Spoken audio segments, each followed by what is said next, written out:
Mueller finally speaks out. But what now? I'm Robert Costa. Welcome to Washington Week. Robert Mueller defends his report and his decisions. If we had had confidence that the president clearly did not commit a crime, we would have said so. We did not, however, make a determination as to whether the president did commit a crime. There was no crime, there was no charge because he had no information. Impeachment calls grow louder, but Speaker Pelosi won't be pushed. Many constituents want to impeach the president, but we want to do what is right and what gets results. And the president launches a trade war with Mexico. Next. This is Washington Week. Once again, from Washington, moderator Robert Costa. Robert Mueller's investigation is complete. He formally shuttered the special counsel's office this week, but the debate over his conclusions continues inside the Justice Department, on Capitol Hill, and across the nation. Mr. Mueller, after years of silence, stepped forward on Wednesday to defend his team's work and offered what he hopes are his final remarks on this front.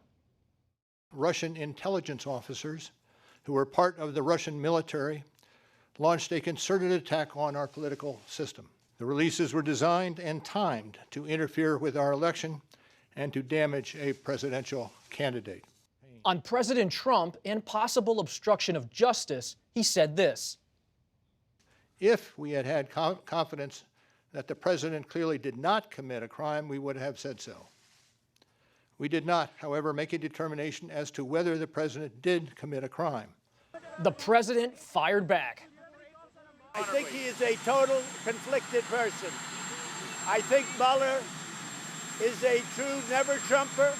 Attorney General Bill Barr raised questions about Mueller's legal analysis, telling CBS News that he disagreed with, quote, a lot of it.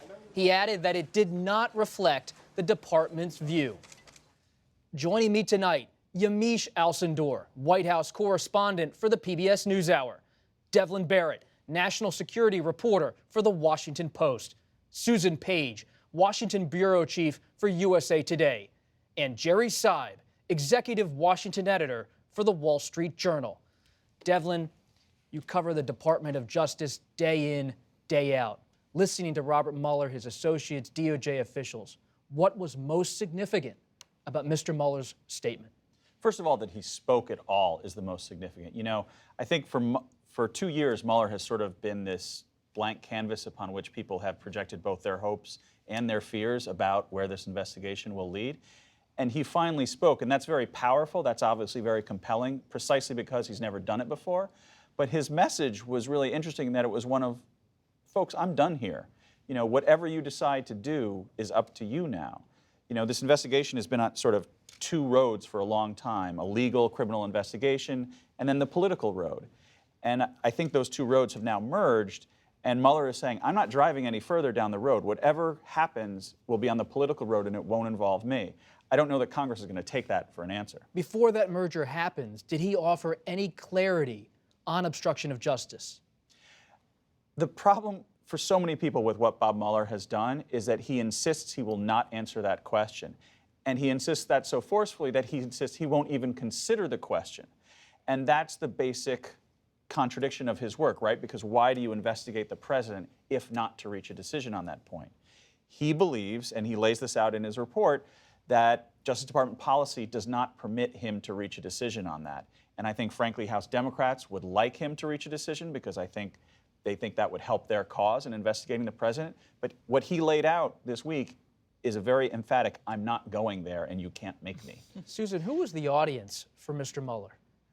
I think his audience, of course, we were all consumed here in Washington, but I think he actually had a message very much directed at Americans generally across the country that got less attention. And it was the subject he started with and finished with in his just 9 minutes, so not a lot of ground that he could cover in just 9 minutes. He started and finished by talking about Russian meddling, not about President Trump's role, about Russia's role. And the fact is, the fact that that hasn't been as inflammatory as it seems like it should be is remarkable, because the impact of Russian meddling on our election, which is going to continue, has much more far-reaching, long-standing consequences than even President Trump.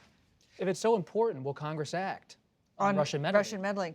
Well, I think it's, you know, the House has passed some legislation aimed at trying to shore up defenses, and there's been some action, but there hasn't been the kind of concerted national campaign to harden our election systems that you would have expected, I think, after the and I 2016 think one of the interesting unobserved parts of that whole problem is that this does increase the pressure on Mitch McConnell, the Senate Majority Leader, to move legislation designed to stop election interference by the Russians and by others. And he's kind of sat on that, and he's gotten away with sitting on it for months and months. But I think one of the things Bob Mueller probably wanted to do was turn up the heat a little bit on Congress to act in that sense. And you know, the other thing I found interesting about it was that Bob Mueller seemed a little conflicted on the obstruction of justice, but there was a huge wink involved there, which was to say, well, we didn't find that the president didn't obstruct justice, and now it's time for others to decide what to do about it. And it was seen as kind of a wink to Congress. Well, now it's your turn, as you said. And that was the other takeaway from it. The third point I would make is that the president was pretty conflicted too, because he wants to say, Bob Mueller exonerated me, complete exoneration. Oh, by the way, he's a never-Trumper and he was deeply conflicted. You kind of can't have it both ways. Either Mueller is honorable and exonerated me, or you can't trust anything Mueller says. But you know, that's the way it plays at the White House right now. How is it playing at the White House? Inside the West Wing, what's the mood?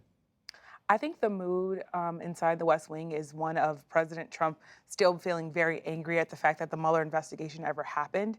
I think that we saw him tweet today, or tweet this week, I had nothing to do with Russia helping me win the election, and then quickly backtracked and said, actually, that's not what I meant. What I meant was I won this all by myself. And that's pretty remarkable because we have all these intelligence agencies and Bob Mueller saying we should really be concerned about Russia and its role in the elections. I think Susan's really right when you think about he started and ended his message with that. So that was a message to the American people. I will add, though, that from the political point of view, I think if you look deeply at what Robert Mueller said, there was, for Democrats, he was saying, this report is my testimony. I took that to mean, okay, Democrats, I know you're going to want to do oversight, but when I come to Congress, if I have to come to Congress, I'm not going to go beyond my report. Is he going to come to Congress, Yamiche, based on your conversations with House Democrats? Are they going to call him? I'm not sure. I think that if you listen, Adam Schiff from the House Intelligence Committee, he sounds like he might subpoena Mueller. But Jerry Nadler, when he was asked, you know, what are you going to do? Are you going to subpoena Mueller? He said, you know, I heard much of what I thought I was going to hear. So maybe, he didn't even say maybe not. He just basically stopped at that point. I will say, though, if you're a Republican who was listening to Bob Mueller, you also have to make it very clear that he said, if I thought I could clear the president, I would have. And I think that that's the political message to Republicans. He's making it crystal clear, I'm not giving him a pass. I'm not exonerating him, which is exactly what the president has been saying over and over again. And Robert Mueller's basically saying that's not what I'm saying. Do your DOJ sources, Devlin, expect Mueller to head to Capitol Hill, even though he wants this to be his final word? I think there is still a great deal of expectation and pressure from the Congress for him to come and testify. I think part of the message he's sending is that he will be a hostile witness. I think it's sort of an interesting question for the House Democrats.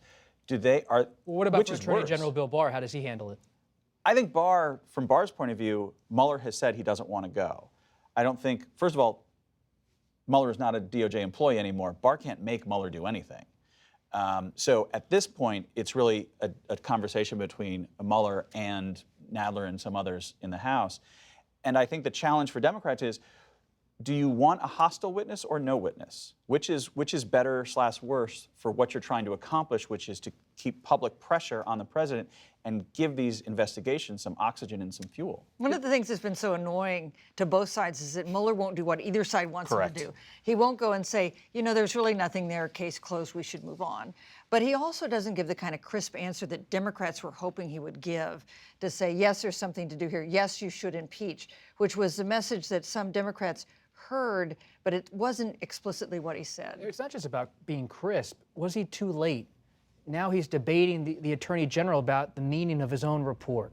Well, I think that he didn't want to, as Devlin suggested at the outset, I don't think he wanted to do this at all. I think he wanted to go away without ever saying a word. It's ironic in a town where most people run toward a television camera, that Mueller runs away as fast as he can, but I think he felt he had to close the book and put a period at the end of the sentence in some fashion, and this was the fashion by which he did it. But House Democrats want to open the book, a growing number of them, on the question of impeachment. What are the pressures, though, Yamiche, on Speaker Pelosi?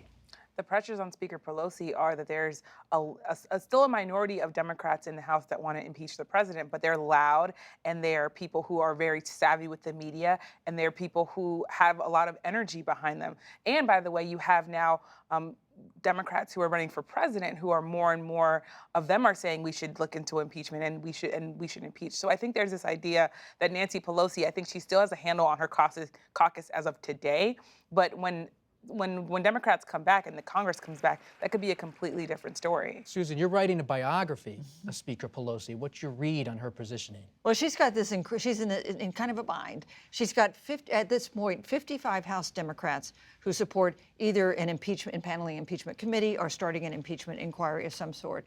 But she's got 41 Democrats who flipped Republican seats in 2018, gave Democrats control of the House of Representatives. There is no overlap between those two lists. The members who flipped seats and on whom Democratic control is crucial are entirely separate from the 55 Democrats who now support some kind of impeachment inquiry. And that's because impeachment is a risky business. It's risky for the president, but it's risky for Democrats who really got elected, regained control of the House with a promise to deal with things like health care. Is it a risky business for Speaker Pelosi? You've been through so many Washington wars as a reporter. It's absolutely risky. I mean, among those people are 21 House freshmen who won in districts that Donald Trump carried in 2016, and they look at their districts and say, people are going to be mad if we move to impeachment. That's not a very useful strategy, from our point of view. So there's another risk involved, by the way, and I wrote a column a couple of weeks ago saying at the top, maybe President Trump wants the Democrats to impeach him. And I thought I was being facetious, but the more I think about it and the more Nancy Pelosi speaks, I think she may think this way too. Maybe he does want him to, because what would happen? He'd be impeached by Democrats in the House. He would not be convicted in the Senate. He could then say, I was vindicated, and the Democrats overreached and spent all their time attacking me rather than dealing with the country's business. If the Democrats are going to build an impeachment case, it has to go beyond Robert Mueller's testimony. Don McGahn could matter, the former White House counsel, getting to the question of intent. Do Democrats have more work to do on that intent front? Well, absolutely. And that's why this question of hearing witnesses is so important. It's not just Mueller who's a problematic witness for the House Democrats or a non-existent witness for them. It's McGahn. It's a number of former and current White House officials who the Trump administration has made very clear they do not want coming within 100 miles of a hearing room. And so, the Democrats have approached this problem with the notion of, we need a high-profile hearing. If it's Mueller or McGahn or someone else, we need bright lights and a lot of live TV to sort of drive this point home to the American public. They're searching for a witness, and right now they don't have one. There's no star witness at this point who's going to make the case for the Democrats. To the president, to Jerry's question, does the White House want impeachment as a grievance tool for 2020? White House aides will say they're not going to welcome impeachment, but they are obviously having meetings about impeachment. And also there's this idea that White House aides have been telling reporters, including myself, that having an impeachment proceeding against the president might help him win back the House and take it back from Democrats. I also have been talking to sources inside the Trump campaign, and they say this would help turn out our voters. We need them to get excited. We want them to come. And what better message than to say, hey, they're still mad about 2016, and now they're trying to take him out of office before 2020. So that's what I think what Nancy Pelosi is looking at and why she's proceeding so cautiously. Are there any Republican cracks? We saw Representative Justin Amash of Michigan. Is that it? That so far that's it. And I think he does not represent a crack. He's a particularly principled libertarian member of Congress who speaks only for himself. It's not as though Kevin McCarthy announced that he was in favor of impeachment. So I think that does not reflect a crack. That doesn't mean you could not possibly have some erosion of Republican support if you had some big disclosure that seemed very shocking. Now, Republicans have really stuck with President Trump in a remarkable way for the past 2 years. You can't guarantee, the White House cannot be confident that a Mitt Romney, for instance, wouldn't find something that made him support taking action. But can you imagine 20 Republican senators voting to convict? No, it's very, no. And I think it's interesting. Nancy Pelosi says another thing that probably doesn't get enough attention. She talks about how impeachment would be very divisive in the country, not just whether it's good strategy or bad strategy for Democrats. And I think she's sincere in that, and she's certainly right. I mean, that would be extraordinarily divisive. And I think that's what consideration in her mind as she does the calculus on this question. The issue is, though, that when you look at the country, politics has already become so tribal over the last 2 years. take any event, Robert Mueller's statement or what President Trump is tweeting or what Nancy Pelosi is saying, and if I talk to Republicans, it's a completely different story than when you talk to Democrats. But the risk for Pelosi in not taking action as well, because we know that this gins up the president's base, but not impeaching a president who many of the most reliable Democratic voters believe ought to be impeached. It could hold down Democratic turnout. It could be a problem for Democrats in 2020 as well. Final question on this issue. Whether the Democrats impeach the president or not, could he still face charges once he leaves office? That's always been sort of a theoretical possibility, and it's something that Mueller says very specifically in the report, that it's a scenario that could happen. I think that's still a difficult and high hurdle, politically and legally. But yeah, that is definitely on the table in terms of a legal possibility down the road. Let's turn to trade. President Trump has threatened to impose new tariffs on Mexico with the goal of prompting Mexico to be more aggressive in addressing undocumented immigration into the United States. Some high-profile Republicans slammed the move as a, quote, misuse of presidential tariff authority. The Wall Street Journal reported that Mr. Trump's top trade advisor, Bob Lighthizer, also opposed the plan, arguing that it could jeopardize the ratification of the U.S., Mexico, Canada trade agreement. Jerry, what does this mean for U.S. consumers? Well, first of all, it's a very big deal. I mean, Mexico is the second largest provider of imports to the U.S. after China. So there's all kinds of stuff that comes in. In particular, it's harmful to the auto industry because lots of parts that are put in American-made cars come from Mexico. So price of cars goes up, price of Mexican produce at the restaurant or the grocery store goes up, the appliance that you might buy might have been made in Mexico, that cost goes up. So there's a lot of impact for consumers. There's also potential follow-on impact if this actually happens and Mexico responds by putting tariffs of its own on, then that's going to affect farmers who like to ship products to Mexico. One footnote, though, this is not happening immediately. That the president said, I will put these on effective June 10th unless, if Mexico doesn't 5% act. on all goods Right. starting June 10th, then 5% in addition every month. Every month until you hit 25%, which would be very onerous. But there's a period of time here for Mexico to do something that allow President Trump to back off. And we've seen this sometimes in the China trade dispute. There's a threat, there's a panic. The president puts a deadline and then sees enough progress to say, I succeeded, I convinced them to act, and he backs off. Why did he act now? That's a question I'm not sure I can answer. What I can say is that obviously this has been in a White House that's been trying to really make a case that there's a crisis on the border and has been using everything from changes in asylum to obviously now trade policy to make that case. I will say this, I was on the call with the White House officials as they were announcing this, and one of the key questions people asked is, well, what can Mexico do to make sure that these tariffs don't happen, or at least that they don't increase? There were no clear goalposts from the White House. So you have a very clear punitive action. It's going to be this date, and 5%, then 10%. But they don't say, okay, well, if border apprehensions go down by 5%, then we'll pull this back. Or if we have less people in custody, then we'll pull that back. So what you have is a vague successful goal, or a vague goal for success. And Mexico could pretty much do anything, and Trump could say, okay, you know what, I'm okay, I'm moved, we'll take this away. Or say, they didn't do enough, we're going to 25%. Well, Jerry said if this happens, and I think that's a real question. Because Why do you say that? Because, well, for one thing, the president's made threats before to do drastic things like this and then not done them. And he often does them at a moment when he wants to change what we are talking about. So what are we talking about this week? We're talking about the Mueller's announcement, and we're also talking about the controversy over trying to shield the president from having to see the ship in Japan that was named the USS McCain. Those are both stories on which he was not getting a lot of defenders. And now we're talking about trade and an issue he would much prefer us to be talking about. And that his base would like to hear about. Yeah. And we're seeing the president use emergency powers. Very controversial, even among Republicans. It's raising questions about the executive branch and going into the national security area. Well, I mean, one of the great things about politics, or maybe one of the worst things about politics, is that your view of executive power depends very much in this country on who happens to be the executive at the time. There's this battle over how much authority the president has on a whole number of fronts. And frankly, Attorney General Bill Barr is a big proponent of as much executive power as possible. And that helps Trump in a number of ways. And one of the ways that you've seen him, become very close to Trump very quickly, in a way that, frankly, a lot of other cabinet officials have struggled and failed to do, is that Trump seems to really like his attorney general already. And a lot of that is because a lot of what Barr is doing is to the benefit of the president. And for Democrats, they see that as very dangerous and alarming.